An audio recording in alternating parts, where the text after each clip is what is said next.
검은 야구 모자, 검은 천으로 가려진 두 손, 그리고 침묵. 2026년 3월 25일 오전 7시 16분 인천국제공항 J터미널. 호승줄에 묶인 채 호송차에서 내리는 한 남자가 있었습니다. 48세의 이 남자는 고개를 꼿꼿이 들고 앞만 바라봤고 취재진이 몰려들어도 입을 다물고 있었죠. 박광열 씨, 국내로 마약판 혐의 인정하십니까? 필리핀에서 살인 저지른 거 맞습니까? 질문이 쏟아졌지만 그는 끝까지 침묵했습니다. 그러다 한 기자를 향해 손가락을 들어 올리며 한마디를 던졌죠. 넌 남자도 아냐. 일말의 죄책감도 없는 오히려 오만한 태도였습니다. 이 남자의 이름은 박광열. 텔레그램에서는 마약왕 전세계라는 닉네임으로 불렸고 필리핀 교도소에 징역 60년형을 선고받고 수감 중인 죄수였습니다. 하지만 놀랍게도 그는 깜빵 안에서 개인 스마트폰을 자유롭게 사용했고 스파와 테니스를 즐기며 애인까지 불러들여 호화 생활을 했죠. 그리고 그곳에서 한국으로 시가 30억 원어치의 마약을 밀반입했고 230명이 넘는 공범들을 거느리며 대한민국 마약 시장을 뒤흔들었습니다. 도대체 이 남자는 어떻게 타국의 교도소에서 왕처럼 군림할 수 있었을까요? 그리고 그가 저지른 범죄의 실체는 무엇이었을까요? 지금부터 현실이 영화를 뛰어넘은 끔찍한 실화, 텔레그램 마약왕 박광열 사건의 전말을 파헤쳐봅니다. 본격적인 이야기를 시작하기 전에 구독과 좋아요를 눌러주시면 감사하겠습니다. 그럼 시작하겠습니다. 시간을 2016년 10월로 돌려봅니다. 필리핀 북부 바콜로드시 인근 끝없이 펼쳐진 사탕수수밭. 인적이 드문 이곳에서 한국인 남녀 3명이 머리에 총을 맞고 끔찍하게 살해된 채 발견됩니다. 피해자는 박모 씨, 신모 씨, 맹모 씨. 이들은 모두 한국에서 IDS 홀딩스 관련 1조 원대 금융 사기 사건에 연루되어 필리핀으로 도피한 인물들이었죠. 그리고 이들을 살해한 주범이 바로 박광열이었습니다. 사건의 발단은 이랬습니다. 박광열은 원래 한국에서 수산물 수입 유통 회사 유벤타스를 운영하던 사업가였습니다. 생참치 해체쇼로 TV에도 나올 정도로 얼굴이 알려진 인물이었죠. 하지만 사업이 기울자 그는 필리핀으로 건너갔고 그곳에서 한국 도피 사범들을 숨겨주는 일을 하기 시작했습니다. 그 대가로 거액의 범죄 은닉 자금을 받았고 그 돈으로 카지노 도박 사업에 손을 댔죠. 피해자 3명은 박광열에게 약 7억 원을 투자했습니다. 카지노 사업 명목이었죠. 하지만 박광열은 이 돈을 돌려줄 생각이 없었습니다. 피해자들이 돈을 돌려달라고 요구하자 박광열은 극단적인 선택을 했습니다. 2016년 10월 11일 밤 박광열은 공범 김춘수와 함께 피해자 3명을 인적 없는 사탕수수밭으로 끌고 갔습니다. 피해자들은 결박당한 채 무릎을 꿇었고 박광열은 직접 총을 들었습니다. 목격자 증언에 따르면 공범 김춘수가 먼저 목을 조르려 했지만 실패했고 박광열이 총으로 쏘라고 지시했다고 합니다. 3명 모두 머리에 총을 맞았고 1명이 즉사하지 않자 박광열은 확인 사살까지 지시했죠. 시신들은 강가에 유기됐습니다. 목적은 명확했습니다. 7억 원을 갚지 않으려는 강도살인, 그리고 카지노 예치금 138억 원 규모를 추가로 편취하려는 계획적 범죄였죠. 사건 직후 박광열은 도주했지만 37일간의 추적 끝에 2016년 11월 17일 필리핀 경찰에 체포됩니다. 마닐라의 한 콘도미니엄에 숨어있던 그는 특별한 저항 없이 체포됐죠. 필리핀 현지 법원은 박광열에게 살인 등의 혐의로 징역 최대 60년을 선고했습니다. 사람들은 이제 악마가 죗값을 치를 일만 남았다고 생각했습니다. 하지만 이 이야기는 그 뒤부터가 진짜 시작이었습니다. 2번의 타로, 그리고 전 세계의 탄생. 박광열이 수감된 곳은 필리핀의 부패한 교도소였습니다. 필리핀 교정 시스템은 악명 높기로 유명하죠. 돈만 있으면 교도관을 매수할 수 있고 교도소 밖으로 자유롭게 드나들 수도 있는 곳이었습니다. 박광열은 이 허점을 정확히 파고들었습니다. 2017년 3월 첫 번째 타로. 박광열은 체포된 지 불과 4개월 만에 교도소 문을 걸어 나왔습니다. 공식적으로는 식당에서 밥을 먹다가 화장실에 간다는 핑계로 유유히 탈출했다고 알려졌지만 전문가들은 그가 막대한 뇌물을 뿌려 교도관들이 눈 감아준 것으로 보고 있습니다. 탈옥 후 박광열은 필리핀 현지에서 잠적했고 3개월 후 마약 소지 혐의로 다시 체포됩니다. 하지만 2019년 10월 두 번째 탈옥. 또다시 교도소를 빠져나간 겁니다. 이번에도 방법은 동일했죠. 돈으로 교도관을 매수하고 유령처럼 사라졌습니다. 도주 기간 동안 박광열은 무엇을 했을까요?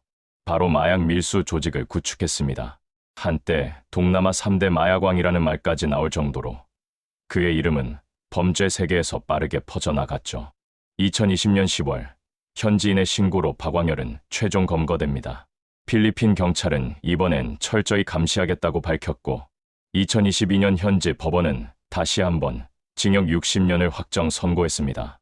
하지만 박광열은 멈추지 않았습니다. 오히려 감옥 안에서 더욱 대담한 범죄를 저질렀죠. 그가 선택한 무기는 총이 아니라 텔레그램이었습니다. 휴대전화 메신저 텔레그램에서 전 세계라는 닉네임으로 활동하며 필로포넥스터시 케타민 같은 각종 마약을 한 번에 수백억 원어치씩 한국으로 흘려보냈습니다. 국내 판매책이 텔레그램으로 취급하는 품목이 뭐냐고 묻자 박광열은 거만하게 대답했죠. 세상에 존재하는 마약 전부, 국내에 들어오는 동남아산 마약의 절반은 그를 통해 들어온다는 말까지 나올 정도였습니다. 놀라운 건 이 모든 일이 감옥 안에서 벌어졌다는 사실입니다. 박광열이 수감된 필리핀 뉴빌리비드 교도소는 세계에서 가장 과밀한 교도소 중 하나로 알려져 있습니다. 원래 수용 인원은 8,000명인데 실제로는 2만 명이 넘는 죄수들이 갇혀 있는 곳이죠. 일반 수감자들은 좁은 감방에서 10명 이상이 함께 지내며 열악한 환경에서 생활합니다. 하지만 박광열은 달랐습니다. 돈만 있으면 VIP 룸에서 호화 생활을 누릴 수 있었으니까요. 2023년 JTBC 취재진이 현지를 방문했을 때 박광열의 생활상이 일부 드러났습니다. 에어컨이 완비된 개인실, 스파 시설과 테니스장까지 자유롭게 이용했고 애인을 불러들여 함께 시간을 보냈다는 증언도 나왔죠. 무엇보다 놀라운 건 휴대폰 사용이었습니다. 박광열은 최소 2대 이상의 스마트폰을 자유롭게 사용했고 텔레그램으로 국내 판매책들과 24시간 소통했습니다. 교도소는 그의 감옥이 아니라 오히려 안전한 사무실이었던 겁니다. 밖으로 나갈 필요도 없이 전화 몇 통과 메시지 몇 줄이면 한국으로 마약이 흘러들어갔죠. 2023년 MBC 보도에 따르면 박광열은 수감 중에도 메시지 영상통화로 판매책과 접촉해 마약 거래를 지시했습니다. 이번 물건은 필리핀에서 출발합니다. 커피 봉투에 숨겨서 보낼 테니 인천공항에서 받으세요. 남아프리카 공화국 루트도 열어뒀어요. 캐리어에 넣어서 김해공항으로 들어갑니다. 마치 정상적인 무역 거래를 하듯 박광열은 치밀하게 밀수 루트를 관리했습니다. 교도관들은 왜 막지 않았을까요? 답은 간단합니다. 돈. 박광열은 마약으로 번 돈의 일부를 교도관들에게 뇌물로 제공했고 그들은 눈을 감아줬습니다. 필리핀 현지 언론도 이 문제를 여러 차례 보도했지만 근본적인 해결은 이루어지지 않았죠. 결국 박광열에게 교도소는 형벌이 아니라 안전한 피난처였던 겁니다. 박광열이 움직인 마약 거래 규모는 상상을 뛰어넘습니다.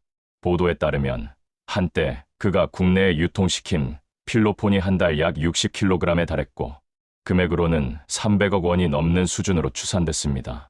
1년으로 치면 약 4천억 원 규모. 이런 숫자에서 마약왕이라는 별명이 붙었죠. 경찰 수사 결과 박광열은 수감된 상태였던 2024년에도 필로폰 4.6kg을 국내로 밀수하고 30억 원 상당의 마약류를 유통한 혐의를 받고 있습니다. 구체적인 밀수 방법은 이랬습니다. 필리핀에서 1.5kg을 커피 봉투에 숨겨 인천공항으로 반입, 남아프리카 공화국에서 3.1kg을 여행 캐리어에 숨겨 김해공항으로 반입. 마치 영화 같은 수법이었지만 실제로 여러 차례 성공했습니다. 이 모든 걸 지시한 사람은 여전히 감옥에 갇혀있던 박광열이었죠. 그는 어떻게 이런 대규모 조직을 운영했을까요? 텔레그램 대화명, 전 세계는 온라인 마약 시장에서 일종의 브랜드가 되었습니다. 마약을 사려는 사람들은 텔레그램에서 전 세계를 검색했고 그와 연결되면 원하는 마약을 구할 수 있었죠. 박광열은 동남아 마약 제조업자들과 직접 연결되어 있었고 대량 구매를 통해 싼 값에 마약을 확보했습니다. 그리고 국내 중간 판매책 10명 이상을 거느리며 전국에 유통했죠. 경찰이 확인한 공범만 236명. 이들은 대부분 2030대 젊은 층이었고 쉽게 돈 벌 수 있다는 유혹에 넘어가 범죄에 가담했습니다. 박광열의 마약은 이른바 바티칸 킹덤이라는 국내 최대 규모 마약 조직에도 흘러들어갔습니다. 남양유업 창업주 외손녀 황하나 씨 등 유명인들이 투약한 마약 역시 박광열의 유통망을 거쳤을 가능성이 제기됐죠. 하지만 박광열은 전혀 죄책감이 없었습니다. 2023년 JTBC와의 인터뷰에서 그는 오히려 이렇게 말했죠. 내가 입을 열면 한국 검사들 옷 벗는 놈 많다. 겹박이었습니다. 자신이 한국 고위층과도 연결되어 있다는 암시였죠.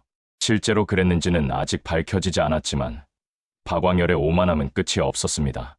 한국 정부는 10년 가까이 박광열을 한국으로 데려오기 위해 노력했습니다. 여러 차례 필리핀 정부에 신병 인도를 요청했지만 현지 사법 절차와 형 집행 문제로 번번이 막혔죠. 필리핀 법에 따르면 자국에서 형을 선고받은 죄수는 그 형을 다 마칠 때까지 다른 나라로 인도할 수 없었습니다. 박광열은 징역 60년, 즉 60년이 지나기 전까지는 한국으로 송환이 불가능했던 겁니다. 하지만 2026년 3월 결정적 전환점이 찾아왔습니다. 이재명 대통령의 필리핀 국빈 방문이었죠. 3월 4일 한국 필리핀 정상회담. 이재명 대통령은 마르코스 필리핀 대통령에게 직접 박광열의 범죄인 인도를 강하게 요청했습니다. 지구 끝까지라도 추적해 반드시 정의를 실현하겠습니다. 대통령의 강력한 의지가 통했습니다.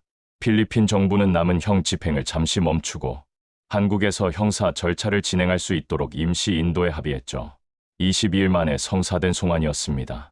2026년 3월 25일 오전 박광열은 포승줄에 묶인 채 필리핀 항공기에 탑승했고 인천공항에 도착했습니다. 공항에서 그는 취재진에게 오만한 태도를 보였죠. 기억 안 난다. 수갑 좀 풀어달라. 넌 남자도 아냐. 일말의 반성도 없는 모습이었습니다. 경기 북부경찰청은 송환 당일 박광열을 10시간 동안 조사한 뒤 구속영장을 신청했습니다. 혐의는 필로폰 4.9kg, 엑스터시 4,500정 등 30억 원 규모 마약 밀수 및 유통. 박광열은 대부분의 혐의를 인정했지만 핵심 부분에 대해서는 기억이 안 난다며 발뺌했습니다. 경찰은 현재 공범 236명 중 42명을 이미 구속했고 나머지에 대한 수사도 계속하고 있습니다. 하지만 문제가 하나 있습니다. 이번 송환이 임시 인도이기 때문에 한국에서 재판을 받고 형이 확정되더라도 다시 필리핀으로 돌아가 남은 60년형을 마저 복역해야 할 수도 있다는 겁니다. 만약 그가 다시 필리핀으로 간다면 뇌물을 주고 또다시 탈옥해 제3국으로 도망칠 가능성도 배제할 수 없죠. 검찰과 경찰은 이 점을 우려하며 박광열에게 무기징역 또는 그 이상의 중형을 선고받도록 철저히 수사하고 있습니다. 이쯤에서 한 가지 질문을 던져봅니다. 도대체 박광열은 왜 여기까지 왔을까요? 살인을 저지르고 60년형을 선고받고 2번의 탈옥 끝에 마약 사업으로 들어가 감옥 안에서조차 호화 생활을 누리며 마약왕이란 이름까지 얻은 남자. 단순히 악한 인간이라고 규정하는 것만으로 이 사건을 설명할 수 있을까요? 박광열은 원래 평범한 사업가였습니다. 수산물 회사를 운영하며 합법적으로 돈을 벌던 사람이었죠. 하지만 사업이 기울자 그는 범죄의 길로 접어들었습니다. 처음엔 도피 사범을 숨겨주는 정도였겠지만 점점 더 큰 범죄로 확대됐습니다. 7억 원 때문에 3명을 살해했고 탈옥 후엔 마약 밀수로 수천억 원을 벌었습니다. 한 번 큰 돈에 맛을 본 순간 돌이킬 수 없는 늪에 빠진 겁니다. 하지만 박광열 혼자만의 문제일까요? 그의 선택 뒤에는 그 마약을 구매한 수많은 사람들의 선택이 있었습니다. 누군가는 호기심으로, 누군가는 스트레스를 잊고 싶어서, 또 다른 누군가는 돈을 벌기 위해 이 시장에 발을 들였죠. 그 시장이 존재했기 때문에 전 세계라는 이름도 존재할 수 있었습니다. 지금 이 순간에도 박광열의 마약에 중독되어 삶이 무너진 누군가가 있을 겁니다. 사탕수수밭에서 목숨을 잃은 피해자 3명, 그들의 유가족은 아직도 2016년에 멈춰 있을 겁니다. 우리는 보통 이런 이야기를 들으면 저런 놈은 평생 감옥에 가둬야 한다고 말합니다. 틀린 말은 아닙니다. 하지만 동시에 또 다른 전 세계를 만들고 키운 건 우리 사회의 빈틈이 아니었는지도 돌아봐야 합니다. 해외 교도소에서도 스마트폰으로 범죄를 지휘할 수 있는 디지털 시대, 텔레그램 하나로 수백 명의 인생을 망가뜨릴 수 있는 현실, 국경을 넘나드는 마약 밀수를 막을 효과적인 시스템이 부족한 상황, 이 모든 것들이 박광열 같은 범죄자를 키워낸 토양이었습니다. 박광열의 이야기는 아직 끝나지 않았습니다. 그는 한국에서 다시 수사를 받고 재판을 받게 될 겁니다. 그 과정에서 우리가 몰랐던 연결선과 돈의 흐름, 이름 없는 공범들이 드러날지도 모르죠. 한 사람의 범죄자 이야기를 넘어 이것은 마약에 어떻게 국가와 시스템이 뚫리는가에 대한 기록이기도 합니다. 그리고 질문입니다. 또 다른 전 세계는 없다고 우리는 자신 있게 말할 수 있을까요? 정부의 초국가 범죄 TF가 이번에 힘을 발휘했지만 근본적인 마약 공급망 차단은 여전히 과제로 남아 있습니다. 필리핀처럼 부패한 교정 시스템을 가진 나라와의 범죄인 인도 협정도 재검토해야 할 필요가 있습니다. 그리고 무엇보다 마약에 손대지 않는 사회 분위기를 만드는 것이 중요합니다. 당신 주변에 던지기로 들어오는 그 한 번의 제안, 그것이 박광열의 손에서 시작됐을지도 모릅니다.